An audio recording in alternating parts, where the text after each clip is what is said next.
നമ്മുടെ ഈ രാജ്യത്തിലെ എങ്ങനെയാണ് ഈ ഗവൺമെന്റ് ഈ പണപ്പെരുപ്പം അല്ലെങ്കിൽ ഈ ഇൻഫ്ലേഷനെ കൺട്രോൾ ചെയ്യുന്നതെന്ന് നിങ്ങൾക്കറിയും. ആസ് എ സിറ്റിസൺ നിങ്ങളത് അറിഞ്ഞിരിക്കണം.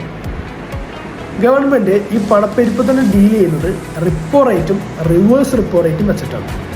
ഈ റിപ്പോ റേറ്റ് വെച്ചെങ്ങനെ ഈ പണപ്പെരുപ്പത്തിന് ഡീൽ ചെയ്യാന്ന് നമുക്ക് നമ്മുടെ ഇന്നത്തെ വീഡിയോയിൽ പഠിക്കാം.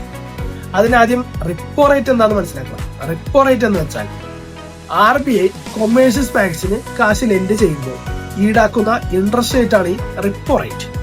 റിപ്പോ റേറ്റ് കൂടിക്കഴിഞ്ഞാൽ ബാങ്കിന്റെ ഇൻസ്ട്രുമെന്റ്സ് ആയ ലോണിന്റെയും FDയുടെയും ഇൻട്രസ്റ്റ് റേറ്റ് കൂടും. ലോണിന്റെ ഇൻട്രസ്റ്റ് റേറ്റ് കൂടിക്കഴിഞ്ഞാൽ ആൾക്കാർ ലോൺ എടുത്തിട്ട് കുറയും. സോ ബാങ്കിൽ നിന്ന് എക്കോണമിയിലേക്കുള്ള ക്യാഷ് ഫ്ലോ കുറഞ്ഞു. FDയുടെ ഇൻട്രസ്റ്റ് കൂടിക്കഴിഞ്ഞാൽ എന്ത് പറ്റും? ആൾക്കാർ FD എടുക്കുന്നത് കൂടും.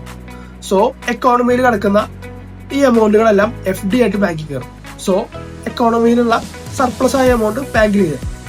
ഇങ്ങനെയാണ് ഈ ഗവൺമെന്റ് ഈ പണപ്പെരുപ്പത്തിനെ ഡീൽ ചെയ്യുന്നത്.